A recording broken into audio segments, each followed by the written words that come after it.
கலையே சுந்தராகாரம் சதைக்க பிரியதர்ஷனம் அஜ்ஞான நாசகம் தேவம் சத்குரும் முரளீதரம். அன்பார்ந்த நண்பர்களே, கடந்த காணொளிக்கு தங்கள் அளித்த காமெண்ட்ஸ் மற்றும் ஃபீட்பேக்கு மிகவும் நன்றி. கடந்த வீடியோவுக்கு பிறகு எனக்கு தோணித்து, ஒரு முறை அப்படிங்கிற அளவில் தானே நம்ம பார்த்தோம். இந்த முறையை கொண்டு நம்ம செலிபிரிட்டிஸினுடைய சார்ட்ஸ், பிரபலங்களினுடைய ஒரு ஜாதகத்தை இதே முறையில் ஆராயலாமே அப்படின்னு தோணி பல ஜாதகங்கள் எடுத்து பார்த்தோம். அதில் எனக்கு வியப்பும் ஆச்சரியமும் தான் மிஞ்சித்து. அதுலேயும் குறிப்பிட்டு சொல்லணும் அப்படின்னா, அரசியல்வாதிகளினுடைய ஜாதகங்கள், அதாவது சார்ட்ஸ் ஆஃப் பொலிட்டீஷியன்ஸ், நம்ம இந்த முறையில் ஆராயும் பொழுது ரொம்பவே ஆச்சரியமாக இருந்தது. அதை தங்களோடு பகிர்ந்துக்கலாமே அப்படின்னு இந்த ஒரு வீடியோவில் ஒரு 5 அரசியல்வாதிகளினுடைய ஜாதகங்களில் நம்ம இந்த முறையை கொண்டு பார்க்க போகிறோம். அதற்கு முன்னாடி ஒரே ஒரு டிஸ்க்ளைமர், எங்களுக்கும் அரசியலுக்கும் எந்த சம்பந்தமும் கிடையாது. இது ஒரு அரசியல் பதிவு கிடையாது. முதலாவதாக, மறைந்த முன்னாள் தமிழ்நாட்டு முதல்வரான திரு எம்ஜிஆர் என்கின்ற எம்ஜி ராமச்சந்திரன் அவருடைய ஜாதகத்தை இந்த ஒரு முறையில் நாம் ஆராயலாம். எம்ஜிஆருடைய ஜாதகத்தை எடுத்து பார்த்தோம் அப்படின்னா, அவர் கன்னி லக்னம், மீன ராசி. அவருடைய முழு கிரக நிலைகளை நாம் இப்போ வாசிக்க போறதில்லை. இப்போ உங்களுக்கு திரையில இந்த முறையில் அவருடைய ஜாதகத்தில் இருக்கக்கூடிய கோள்களினுடைய நிலைகள் மற்றும் அவைகளினுடைய பலன் இப்போ உங்களுக்கு திரையில வந்திருக்கும். அதுல நம்ம முக்கியமாக கவனிக்க வேண்டியது கிரீட்டம் அணிதல் அப்படிங்கிற ஒரு நிலை, ராஜாவை போல் ஆடம்பரமாக இருத்தல், பண்டிதர்களை பூஜித்தல் மற்றும் வாசனை திரவியங்களை பூசுதல் என்கின்ற இந்த ஒரு கிரக நிலைகளை நம்ம முக்கியமாக கவனிக்க வேண்டியது. இதெல்லாம் வச்சுட்டு பார்க்கும்பொழுதே நம்மளால ரொம்ப சுலபமாக கணிக்க முடியும் இது ஒரு சாமானியவரின் ஜாதகம் இல்லை அப்படிங்கிறது. இரண்டாவதா, மறைந்த தமிழ்நாட்டின் மற்றும் ஒரு முதல்வரான திரு ஜெயலலிதா அவர்களினுடைய ஜாதகத்தை தான் இந்த முறையில் பார்க்க போறோம். அவர் மிதுன லக்னம், சிம்ம ராசி, மக நட்சத்திரத்தில் பிறந்தவர். மகத்தில் பிறந்தால் ஜகத்தை ஆழ்வான் அப்படிங்கிற ஒரு தமிழ் பழமொழி கூட நமக்கு மனசுக்கு ஞாபகத்துக்கு வரும்.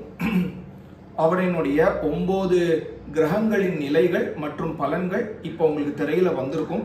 அதுல நம்ம முக்கியமா கவனிக்க வேண்டியது கிரீட்டம் அணிதல், திலக்கம் தரித்து கொள்ளுதல் அப்படிங்கிறது 2 முறை, மற்றும் வாசனை திரவியங்களை பூசுதல் என்கின்ற ஒரு நிலை. இதை கொண்டே நம்ம ரொம்ப சுலபமா கணிச்சுடலாம் இது ஒரு சாமானியவரின் ஜாதகம் இல்லை அப்படிங்கிறது.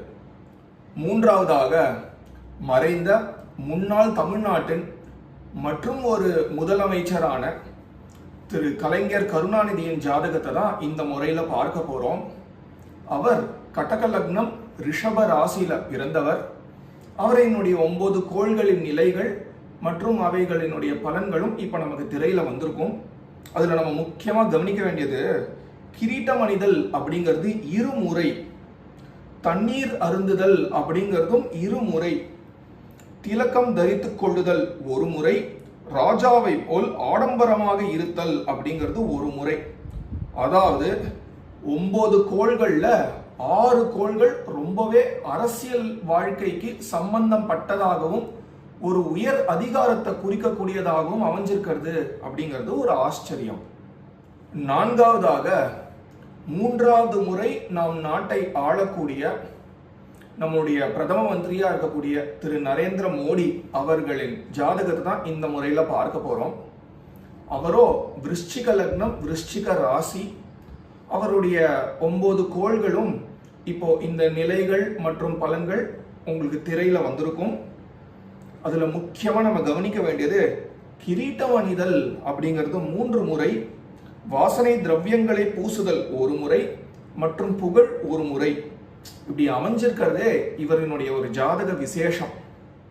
ஐந்தாவதாக, tissue system is not confined to Indian borders அப்படின்னு நிரூபிக்கிற மாதிரி இன்டர்நேஷனலி ஏதாவது ஒரு சார்ட் பார்க்கலாமே அப்படின்னு தோணிட்டு, அதன்படி அமெரிக்கன் பிரசிடென்ட் டொனால்ட் ட்ரம்ப் அவரினுடைய ஜாதகத்தை நாம் இந்த முறையில் பார்க்கும் பொழுது ஒரு ஆச்சரியம். இப்போ அவருடைய 9 கோள்கள், அவைகளினுடைய நிலை மற்றும் பலன் திரையில வந்திருக்கும். அதுல நம்ம முக்கியமா பார்க்க வேண்டியது கிரீட்டம் அணிதல் அப்படிங்கிறது 3 முறை திலகம் தரித்துக் கொள்ளுதல் ஒரு முறை, பண்டிதர்களை பூஜித்தல் ஒரு முறை, புகழ் அப்படிங்கிறது ஒரு முறை.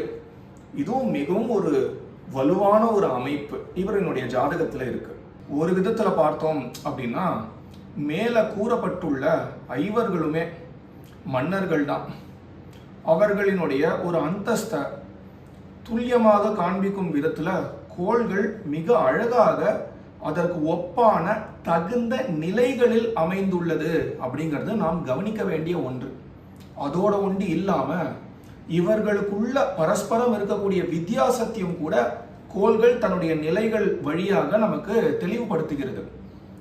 அதாவது மோடி அவர்களினுடைய கோள்கள் எந்த ஒரு நிலைகள்ல இருக்கிறதோ அதே நிலைகள்ல நம்மளுடைய மாநிலத்தின் தலைவர்களினுடைய கோள்கள் இல்லை அப்படிங்கிறது நமக்கு தெரியும். அதே மாதிரி அமெரிக்க பிரதமரினுடைய கோள்கள் எந்த ஒரு நிலைகள்ல இருக்கிறதோ அந்த நிலைகள்ல நம் நாட்டினுடைய ஒரு முதல்வரினுடைய ஒரு கோள்களின் நிலை இல்லை அப்படிங்கிறது தெரியுது. இப்படி பார்க்கும்பொழுது நமக்கு ரொம்பவே ஆச்சரியமா இருக்கு.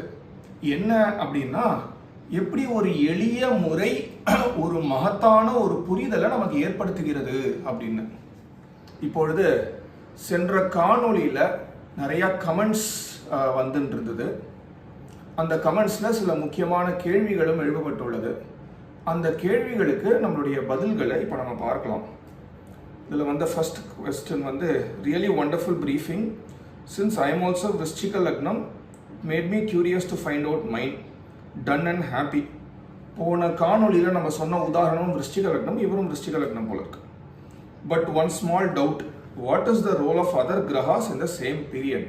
ஓகே, இந்த முறை அப்படின்னு இல்லை, எந்த முறையாக இருந்தாலும் கூட ஒரு தசையில் மீதி இருக்கக்கூடிய அனைத்து கோள்களும் புக்தி அப்படின்னு புக்தி காலங்கள் அப்படிங்கிறது ஏற்படும். மீதி அனைத்து கோள்களுக்கும் கூட அந்த புக்தி காலங்களில் அந்தந்த கோள் எந்த கோள் புக்தி நடத்துகிறதோ அந்த கோள் இந்த தசாநாதனுக்கு உட்பட்டு அதற்கு உரிய பலன்களை அந்த ஜாதகருக்கு குறிக்கும். இது இந்த முறைக்கு ஸ்பெசிஃபிக்கான ஒரு கொஸ்டினோ ஆன்சரோ கிடையாது, இது பொதுவான ஒரு விஷயம். மற்றும் ஒரு கமெண்ட்ல எழுப்பப்பட்ட சுவாரஸ்யமான கேள்விகளை ஒண்டி தனித்து தொகுத்து இப்போ நம்ம அதை பார்க்கலாம். ராசி சக்கரமா பாவ சக்கரமா அப்படிங்கிறது அவருடைய முதல் கேள்வி. ராசி சக்கரத்தை எடுத்துட்டே நம்ம வந்து கணக்கீடு செய்ய வேணும். ராகு கேதுவுக்கு ஏதாவது ஒரு விசேஷ விதி இருக்கா அப்படின்னு கேட்கிறார். நான் நினைக்கிறேன் அவைகள் வந்து ரெட்ரோகிரேட் பிளானட்ஸ் அப்படிங்கிறதுனால இந்த ஒரு கேள்வி மனசுல எழுந்திருக்கலாம். ராகு கேது ஒண்டி கிடையாது. எந்த ஒரு கோள் ரெட்ரோகிரேடா இருந்தாலும் இல்லை டைரக்டா இருந்தாலும் பரவாயில்லை, நம்ம வந்து ஆன்டி கிளாக் வைஸா கணக்கீடு செய்ய வேண்டாம். இந்த ஒரு முறையில ரெட்ரோகிரேஷனை இக்னோர் பண்ணிக்க வேண்டியது நம்ம யாரா இருந்தாலும் கிளாக் வைஸ் மோஷன்ல தான் நம்ம வந்து கணக்கீடு செய்ய வேண்டும். மூன்றாவது கேள்வி, கோள்களின் காரகத்துவத்திற்கும் இந்த முறையில நம்ம வந்து ஒரு கோள் எந்தெந்த நிலையில இருக்குன்னு சொல்றோமோ அதற்கும் ஏதாவது சம்பந்தம் இருக்கா அப்படின்னு கேட்கிறார். எந்த விதமான சம்பந்தமும் கிடையாது. அதாவது ஒரு கோள் இருக்கக்கூடிய நிலை கீர்த்தி இல்ல புகழ் அப்படின்னு நமக்கு வந்தது அப்படின்னா உடனே அந்த கோள் வந்து சுக்கிரனா அப்படின்னு நம்ம பார்க்க வேண்டிய அவசியம் இல்லை. புரிஞ்சிருக்கும்னு நினைக்கிறேன். நான்காவது, விம்சோத்தரி தசையை ஒட்டி தான் இந்த ஒரு முறை அமைஞ்சிருக்கா அப்படின்னு கேட்கிறார். ஆமாம், விம்சோத்தரி தசையை ஒட்டி தான் இந்த ஒரு முறை அமைஞ்சிருக்கு. மற்றும் ஒரு comment, do you place more importance to avastha of a planet than its house or ராசி placement அப்படிங்கிறது.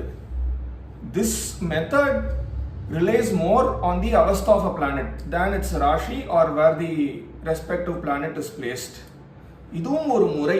இந்த முறையில ஒரு கோளும் எந்த அவஸ்தையில இருக்கு எந்த நிலையில இருக்கு அப்படிங்கிறத கொண்டு அதன் வாயிலாக ஒரு பலனை நம்ம வந்து சொல்ல முயற்சிக்கிறோம். அந்த கோள் வந்து தன்னுடைய சொந்த ராசியில இருந்தாலும் சரி இல்லை எந்த நட்சத்திரத்தில் இருந்தாலும் சரி அதெல்லாம் கணக்கில் எடுத்துக்கக்கூடிய முறை இது கிடையாது. அதற்கு தனி முறைகள் இருக்கு. இந்த ஒரு முறையில நமக்கு ரெண்டு பிரதானமான அட்வான்டேஜஸ் இருக்கு. முதல்ல ஒரு ஜாதகத்தினுடைய வலு, அதாவது ஓவரால் தரம் எத்தகையது அப்படிங்கிறது நமக்கு எடுத்து கொடுத்துரும் இந்த முறை. ரெண்டாவதா, ஒரு கிரகத்தினுடைய தசையில நமக்கு என்ன ஒரு பலன் பிரதானமாக நடக்க உள்ளது அப்படிங்கிறதையும் நமக்கு இந்த ஒரு முறை எடுத்து காமிச்சிடும். பொதுவாக ஜோதிஷம் அப்படின்னு நம்ம எடுத்துட்டாலே நமக்கு என்ன கேள்வி தோணும், எனக்கு எப்போ இது நடக்கும், எனக்கு எப்போ அது நடக்கும் அப்படின்னு நமக்கு சில கேள்விகள்லாம் வரும் இல்லையா? அந்த கேள்விகளுடைய பதிலுக்கு நம்ம வேறு சில முறைகள் இருக்கு, அதை கொண்டு நம்ம தெரிஞ்சுக்கலாம். இந்த முறையில் நமக்கு இந்த 2 பிரதானமான விஷயங்கள் நமக்கு உபயோகப்படும்.